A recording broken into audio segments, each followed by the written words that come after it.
All right, people. So I want to talk about, the media has been hyping the fact that, Paul Ryan isn't endorsing Donald Trump, and we need a unified Republican Party. They've been stressing that fact that the party isn't unified, or that, Trump should unify the party. They've been talking about party unification. And I gotta say that's bullshit. All this party unification talk, because if you look at the Republican Party, and you look at the establishment, like your Bushes, your Karl Roves, your Romneys, people at Paul Ryan's, people like that. Um, it's totally different. Those people have totally different views, mindsets than your actual Republican voter. So if Jeb Bush, Lindsey Graham, whoever endorses Donald Trump or doesn't endorse Donald Trump, I don't think it's going to do anything. It's not going to have much effect. I mean, we've seen that, nothing has really, uh, ever since Trump started with his campaign, nothing has really positively or negatively affected his rise, or fall. I mean, when he came out and said I'm running for president, and came out with his policies and shit, his poll numbers skyrocketed, and he went to number one, and he's been there forever. So to say that something like Paul Ryan endorsing him would, um, you know, is that important? I don't think it is. Because how many people are going to say, "Oh, I'm going to vote for Donald Trump because Paul Ryan endorsed him, or Jeb Bush endorsed him"? I mean, if you look at the Republican establishment, who was the Republican establishment? It was Jeb Bush. So essentially, I would equate a Paul Ryan, a Mitt Romney, Lindsey Graham to Jeb Bush. Um, they're all pretty similar. And we saw the Republican establishment, like Jeb Bush, got rejected in this election. He was supposed to be the nominee, but the voters rejected him, and he, when he got out of the race, he was at what, like 5, 6, 7%, a very low number. So obviously, not many people like Jeb Bush. And that's just talk from Republicans, So if Jeb Bush isn't liked by many Republicans, and then if you take it overall, the average voter, I'm sure very few people like Jeb Bush. I'm sure he has a lot of people have a negative view of him. So if these Republicans, like I said, same thing goes for the Republican establishment. A lot of people, I'm sure, have a very negative view of your Romneys or Paul Ryans. So if these people come out and endorse Donald Trump, it's almost like a negative, because everybody now knows that Bush was an awful president, just like Obama was an awful president. People know Bush is an awful president with his fake wars, the 9/11 shit, and just everything about his presidency, the lies and shit. Everybody knows he was a shitty ass president. So if Bush comes out and endorses Trump, it's like, that's probably not even a good thing.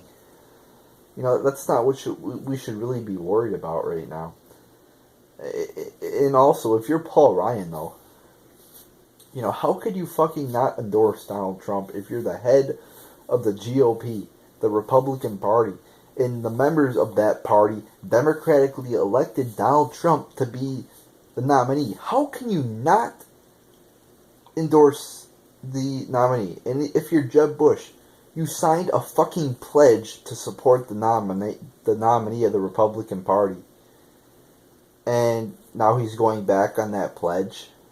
I mean, what a hypocrite! And all these Republicans, these so-called the people that call themselves Republicans, conservatives. I mean, if you're a conservative, how can you not support Trump?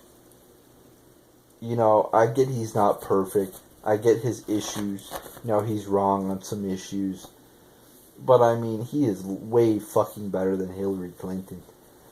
And even some liberals can agree with me on that.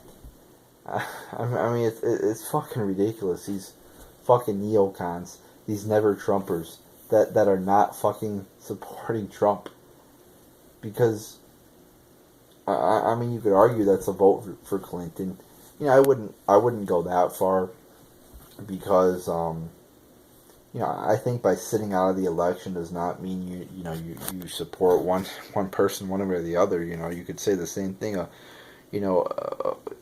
Not voting for Hillary is a vote for Trump. So, I mean, if you sit out the election, you sit out the election, or you could vote third party, I guess. But Trump's the only hope at this point.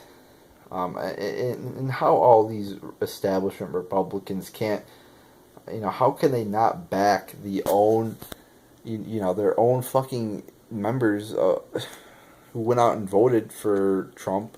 How could they not back Trump? That just shows you, though, how irrelevant the establishment Republicans are, though. It just shows you how irrelevant they are and how meaningless they are. And that, Trump does not need their backing to win, to beat Hillary. Because I think it's actually kind of better if they don't, are against him, because that just, plays more into the fact that Trump is anti-establishment and Clinton is establishment. So Trump does not need the backing of the Republican Party. And to claim that if Trump does not get the support of Paul Ryan or Mitt Romney or Jeb Bush, and to say, oh, that means that the Republican Party is divided, no, because those people don't fucking, well, they do vote, I guess, but that's one person. The statistic of whether the Republican Party is, I guess, united or not, it should be, whether Republicans, conservatives, are voting for Trump. Not whether Paul Ryan endorses Trump or whatever. And it doesn't matter, how many, you're going to have some never Trumpers in there. I mean, but when it all comes down to it, it really matters. The only thing that matters is how many people are voting for Trump versus how many people are voting for Clinton. And the polls are coming in. Trump is pretty close with Clinton in the polls. In the key swing states, he was neck and neck with her. I know the polls come out that say, Trump versus Clinton nationwide, and Trump's still down, by like single digits. It's decently close, but that's, if you look at that those polls don't really matter too much, because a lot of the states, in the general election, are like, if we look at California, that's like always goes Democrat. Texas always goes Republican. There's only like some, there's not many states that actually matter that are like swing states that could go either way and are very essential to becoming the president. It's kind of a stupid process, but that's how our country works. But there you go, people. Just wanted to touch on that fact there, because I hear, it's a big, conversation, big topic that people are talking about, the unification of the Republican Party. No, it's not essential to have Trump get elected. Paul Ryan, Jeb Bush, people like that are very much hated by Republicans and Democrats alike. So to say that Trump needs their support is ridiculous. He needs the support of, I think he'll need the support of, obviously, he'll get the support of a majority of Republicans, conservatives, whatever. But I think he'll tap into, new voters, a lot of new voters that are going to come in and be first-time voters. And also he will tap into the Bernie crowd, I think, too, a little bit. And I really, think when it all comes down to it, I see Trump being president, because I think he's going to attack Clinton, bring her down, expose her. And I find it hard to believe that, people are going to go out and vote for Clinton. She's basically running on the fact she's a woman. I really find it hard to believe that she's going to survive all these attacks. I think Trump's going to, prosper here, and I hope. This might be hope talking here, but I hope he's going to win, and I think, I think he's going to win. He's our only hope. It's really all or nothing at this point. You know, you either get it all with, I mean, not all, I guess, because like I said, Trump's not perfect, but you either get, you know, a great victory with Trump or a horrible defeat in putting a fucking witch, a fucking demon like Hillary Clinton in office. So we'll see what happens. We got a ways to go. I'm sure the polls are going to go back and forth, and a lot of shit's going to happen. So it's like I've been saying, it's a very exciting time to be alive, but we'll see what happens. So there you go, people.